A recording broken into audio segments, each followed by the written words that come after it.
آج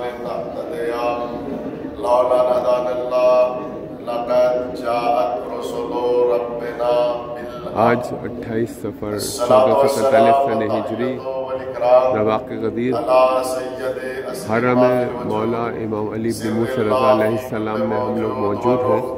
آج شب شہادت امام علی ابن موسیٰ رضا علیہ السلام، امام علی رضا علیہ السلام کی آج شب شہادت ہے، اور اس ہال میں جو کہ اردو اسپیکنگ لائک ہندوستانی اور پاکستانیوں کے لیے مختص ہے، وہاں پہ مجلس ہو رہی ہے شب شہادت 8ویں امام علی بن موسیٰ رضا علیہ السلام۔ وَأَهْلَ بَيْتِهِ الطَّيِّبِينَ الطَّاهِرِينَ الْمَعْصُومِينَ الْمَظْلُومِينَ الْمُنْتَخَبِينَ الْمُنْتَجَبِينَ وَلَعْنَةُ الدَّائِمَةُ الْقَائِمَةُ الْبَاقِيَةُ الْأَبَدِيَّةُ عَلَىٰ دَائِمِ أَجْمَعِينَ أَمَّا بَعْدُ فَقَدْ قَالَ اللَّهُ سُبْحَانَهُ تَبَارَكَ وَتَعَالَىٰ فِي الْقُرْآنِ الْمَجِيدِ والفرقان الحميد وهو أصدق الصادقين وقوله الحق بسم الله الرحمن الرحيم قل لا أسألكم عليه أجرا إلا المودة في القربى صلوات محمد اللهم صل على محمد۔ لبيك يا صاحب الزمان، لبيك يا صاحب الزمان، لبيك يا صاحب الزمان۔ امام زمانے کی سلامتی کے لیے اور ان کے صدقے میں جملہ مومن مومنات کی جان و مال، عزت و آبرو کی حفاظت کے لیے، جو بیمار ہے ان کی شفا یابی کے لیے، جو پریشان ہیں ان کی پریشانی کی دوری کے لیے، اور امام زمانہ کے ظہور میں تعجیل کے لیے، ان کے لشکر میں شامل ہونے کی آپ حضرات کے دل میں جتنی خواہش ہو اتنی آواز بلند سماعت پڑھ دیجیے۔ اللہم صلی علی اگر آپ حضرات کو زحمت نہ ہو تھوڑا آگے آ جائے سامنے، کیونکہ وہ مجلس پڑھنا جو مجمع سامنے رہتا ہے اسی کی طرف زیادہ نگاہ رہتی ہے، تھوڑا آپ آ جائیے سلوات پڑھتے ہیں، اگر زحمت نہ ہو سامنے آ جائے سلوات پڑھتے ہیں عصمت اہل بیت کے اوپر۔ اللہم صلی علی محمد و آل محمد۔ جس کے دل میں جنت الباقی جانے کی بے جمعہ فرشتے نازل ہوتے ہیں اور وہ شب شبے تک رہتے ہیں، ان کا کام صرف یہ ہوتا ہے جو مومن اہل بیت پہ صلوات بھیجتا ہے اس کی صلوات کا ثواب کو وہ تحریر کرتے ہیں، اور صلوات کا ثواب اتنا ہے کہ جب سرکار دو عالم معراج پر پہنچے تو ایک فرشتے کو دیکھا جس کے بدن پہ 1000 ہاتھ تھے اور ایک ہاتھ میں 1000 انگلیاں تھی، تو جبرائیل نے کہا سرکار یہ تمام بارش کے قطرات کا علم رکھتا ہے، تو پیغمبر نے اس سے پوچھا کیا کوئی ایسا بھی حساب ہے جس سے تم قاصر ہو؟ تو اس نے کہا حضور جب آپ کی امت آپ اور آپ کی اولاد میں صلوات بھیجتی ہے تو اس کا اتنا ثواب ہوتا ہے مجھ سے لکھا نہیں جاتا۔ صلوات پڑھتے ہیں عصمت اہل بیت۔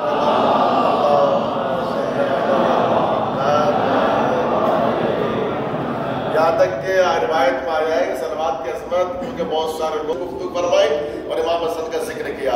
یہ سورہ شعراء کی جو مشہور و معروف آیت ہے، اللہ نے اس میں کیا فرمایا؟ قُلْ لَا أَسْأَلُكُمْ عَلَيْهِ أَجْرًا إِلَّا الْمَوَدَّةَ فِي الْقُرْبَى۔ اے میرے نبی، اے میرے حبیب، آپ امت سے کہہ دیجئے میں اجر رسالت کچھ نہیں چاہتا سوائے اس کے کہ میرے قرابت داروں سے محبت کرنا۔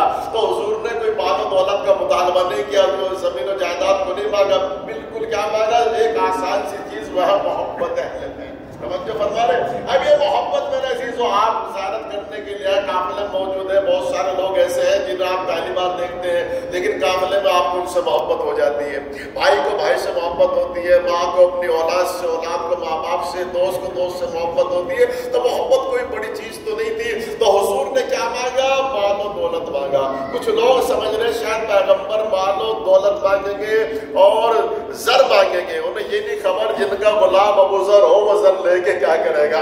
کیا مانگا؟ وہ محبت مانگی ہے۔ اچھا محبت بھی ان کی مانگی جن کے اندر کوئی نقص نہیں ہے، کوئی عیب نہیں ہے، کوئی کمی نہیں ہے۔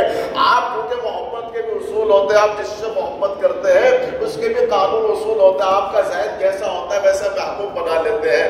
اگر آپ کے دل میں علم کی محبت ہوتی ہے تو عالموں سے محبت کریں گے، اگر آپ کے دل میں صداقت سے محبت ہے تو صادقوں سے محبت کریں گے، اگر آپ کے ذہن میں طہارت ہے تو طیب و طاہر لوگوں سے محبت کریں گے، اگر آپ کے ذہن میں شجاعت ہے تو آپ کرار سے محبت کریں گے، فرار سے محبت نہیں کریں گے، اگر آپ کے ذہن میں سچائی ہے تو سچوں سے محبت ہوگی، جھوٹوں سے محبت نہیں ہوگی، اگر آپ کے ذہن میں علم ہے تو عالموں سے محبت ہوگی، جب نہیں ہوگی. تو پیغمبر نے ایسے کی محبت مانگی کہ آپ جس اعتبار سے انہیں دیکھو گے کمال ہی کمال ہوگا.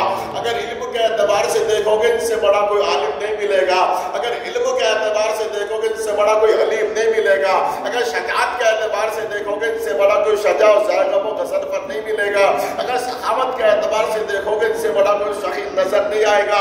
اگر عبادت کے اعتبار سے دیکھو گے تو ان میں زین العابدین ملے گا. صداقت کے لحاظ سے دیکھو گے امام صادق ملے گا. قسم کے لحاظ سے دیکھو گے تو صاحب قسم موسیٰ قاسم ملے گا.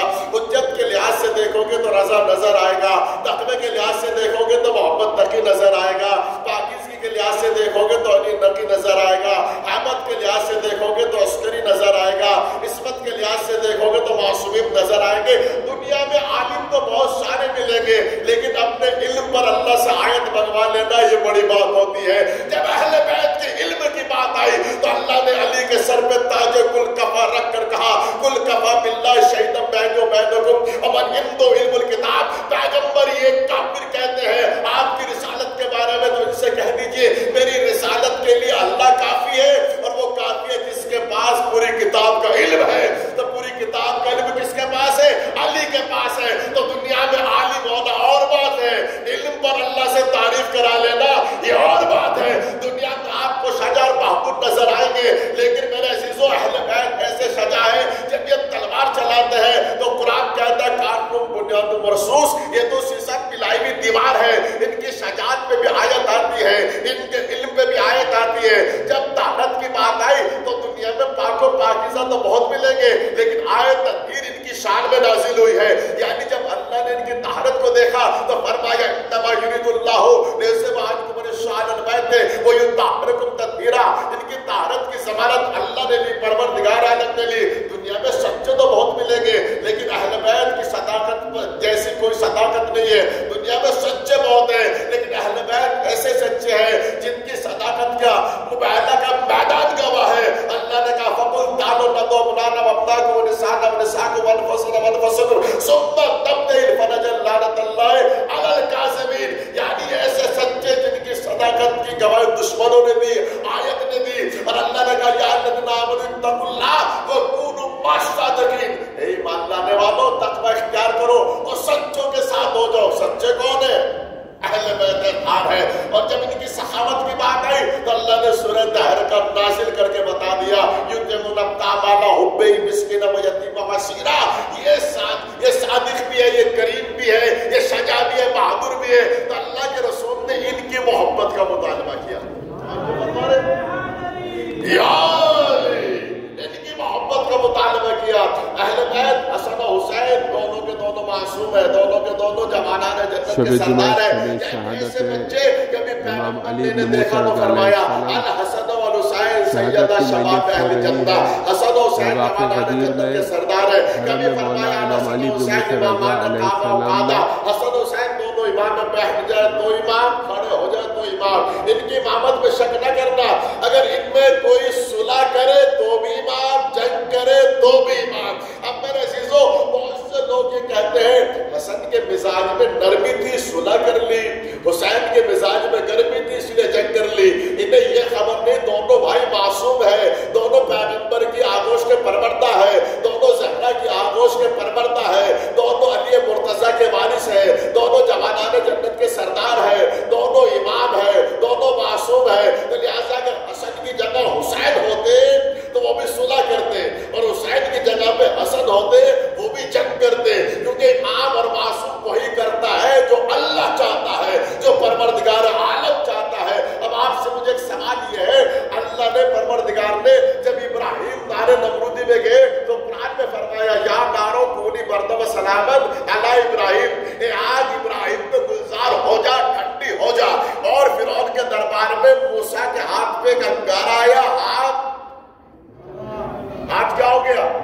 جل گیا. تو آپ مجھے بتائیں میں موسیٰ کا ہاتھ ایک انگارے سے جل جائے اور ابراہیم نار نمرودی میں بھی آرام و اطمینان سے بیٹھا رہے, آخر اس کی کیا وجہ؟ پروردگار اگر ابراہیم خلیل اللہ ہے تو موسیٰ بھی کلیم اللہ ہے.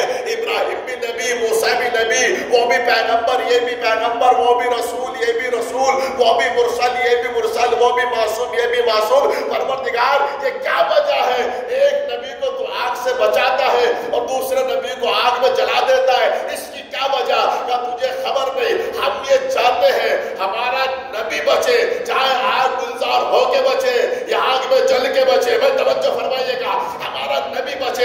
اگر موسیٰ کا ہاتھ انگارے سے نہ جلتا تو فرعون قتل کر دیتا۔ فرعون سمجھ جاتا ہے وہ بچہ ہے جو میری سلطنت کو تباہ برباد کر دے گا۔ تو اللہ یہ چاہتا ہے میرا نبی بچے، چاہے آگ گلزار ہو کے بچے یا آگ میں جل کے بچے۔